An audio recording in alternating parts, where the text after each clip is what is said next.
आपका मेरी चैनल में स्वागत है। आज हम बात करेंगे कि जब अपना शरीर देह त्याग करता है तब क्या अनुभूति होती है।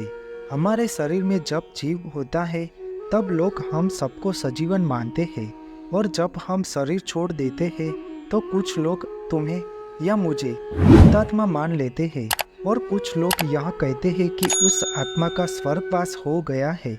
मैं हूँ ऐसा यह बोध ही हमें आत्मावान बनाता है। ऐसा वेद, भगवत गीता और पुराणों में लिखा हुआ है। वेद, पुराण और भगवत गीता अनुसार आत्मा को अजर अमर बताया गया है। आत्मा एक शरीर धारण कर जन्म और मृत्यु के बीच नए जीवन का उपभोग करता है, और पुनः शरीर के जीर्ण होने पर शरीर छोड़कर चली जाती है।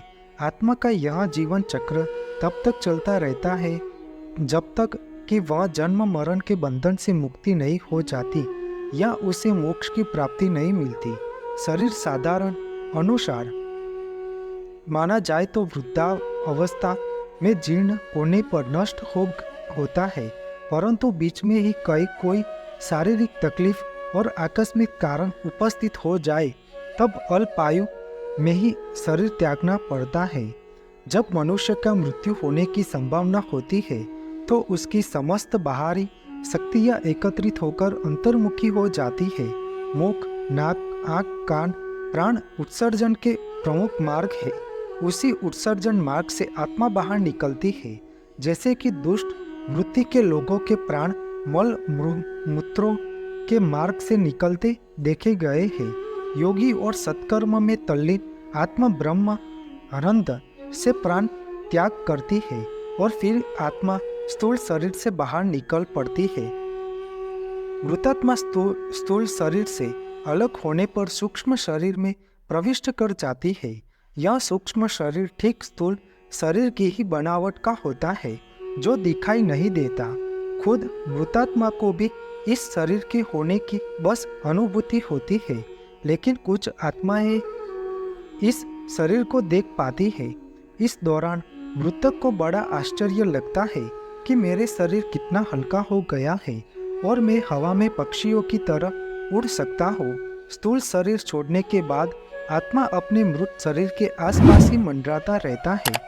उसके शरीर के आसपास एकत्रित लोगों के वह कुछ कहना चाहता है, लेकिन कोई उसकी सुनता नहीं है, और वह हलबला उठता है और चिल्लाता हुआ डरता है।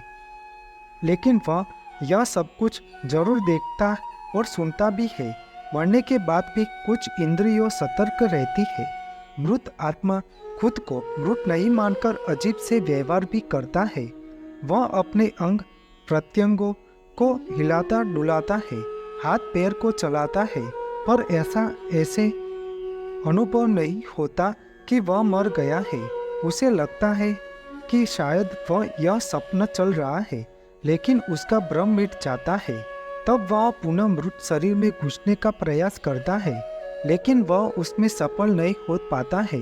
जब तक मृत शरीर की अंत्येष्टि किया नहीं होती है, तब तक जीव बार बार उसके शरीर के पास मंडराता रहता है।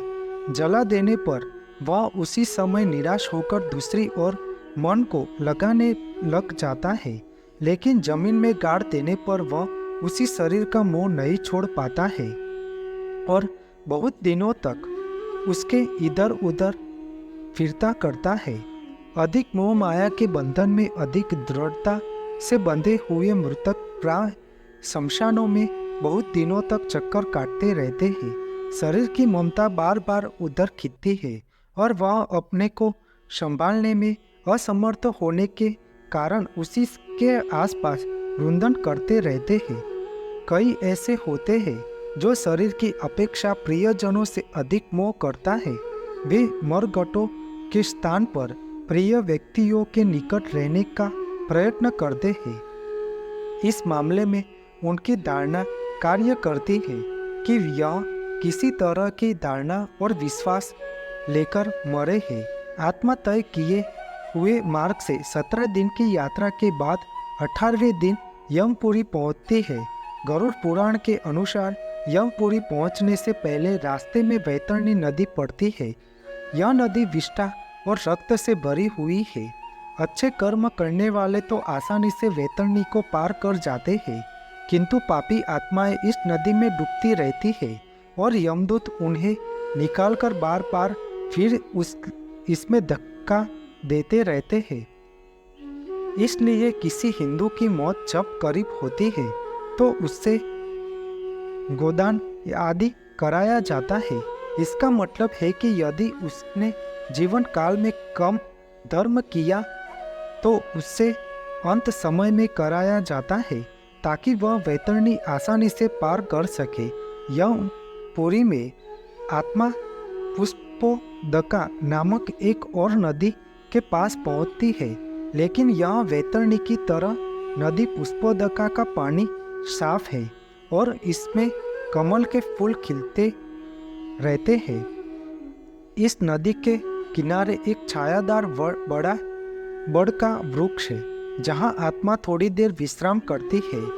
यहीं पर उसके अपने पुत्रों या परिजनों द्वारा किए गए पिंडदान और तर्पण का भोजन मिलता है और उसमें फिर से ऊर्जा का संचार होता है। अपने जीवन काल में शांतिपूर्ण जीवन सुनिश्चित करने और मृत्यु के बाद मोक्ष की प्राप्ति करने के लिए दान, पुण्य कार्य, धर्म, पूजा पाठ और अच्छे कर्म करना चाहिए। मरने के बाद हमारे सत्कर्म ही साथ आते हैं, बाकी सब मोह माया है। आपको मेरी यह माहिती अच्छी लगी हो तो मेरी चैनल को लाइक, शेयर, कमेंट, सब्सक्राइब करें और बेल आइकन को दबाना ना भूलें। जय स्वामीनारायण।